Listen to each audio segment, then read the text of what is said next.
आणि यानंतर पुन्हा एकदा आपण जाऊया विधानसभेमध्ये. रोहित पवार भावुक झालेले आहेत अजितदादांविषयी बोलताना. राजकारणाचा रांगडेपणा गेला, राज्याच्या राजकारणातील बेधडकपणा गेला, राज्याच्या राजकारणातील वेग आणि आवाका गेला, महाराष्ट्रातील राजकारणाचा जिवंतपणा गेला. सगळ्यात महत्त्वाचे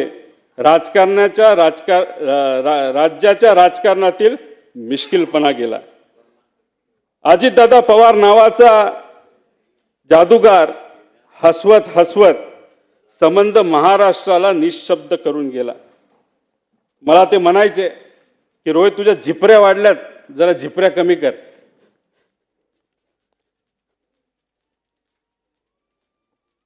त्या दिवशी एक आदरांजली म्हणून तिथं मी माझे केस कापले.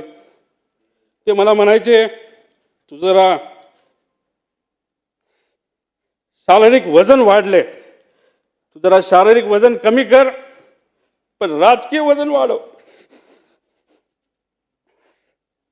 मी नुसतं म्हणायचो हो करतो, पण मी त्यांना शब्द देतो की माझी हेअरस्टाईल मी अशीच ठेवेल, शारीरिक वजन कमी करेल, राजकीय वाढवेल.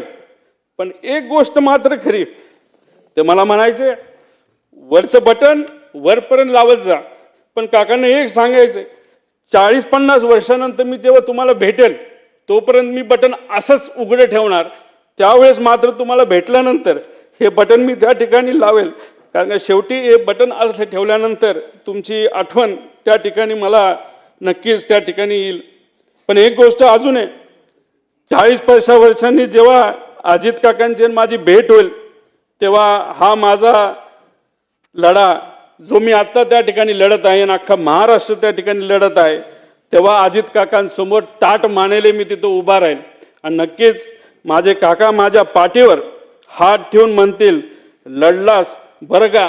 आणि या गोष्टी ऐकण्यासाठीच हा जो छोटासा लढा पण महत्त्वाचा लढा त्या ठिकाणी मी व सर्वांनी तिथं हातात घेतलाय, तो पूर्ण केल्याशिवाय राहणार नाही. आणि दादांच्या अपघातात जो कोणी जबाबदार असेल, जो कोणी दोषी असेल, त्याला तुरुंगात टाकल्याशिवाय आणि शिक्षा दिल्याशिवाय आम्ही तर त्या ठिकाणी शांत बसणार नाही. तो कितीही मोठा असला आणि कुणी काय असलं तरी आम्ही घाबरणार नाही. त्याच्याच बरोबर मला काकींना या ठिकाणी सांगायचं, काकी तुमच्या राजकीय पुढच्या प्रवासामध्ये या छोट्या कार्यकर्त्यांचं तुमच्या या पुतण्याचं जिथं कुठं तुम्हाला मदत लागेल ती मदत करण्यासाठी मी सदैव त्या ठिकाणी तयार असेल. एवढंच या ठिकाणी सांगतो, जेवढं बोलेल तेवढं कमी आहे.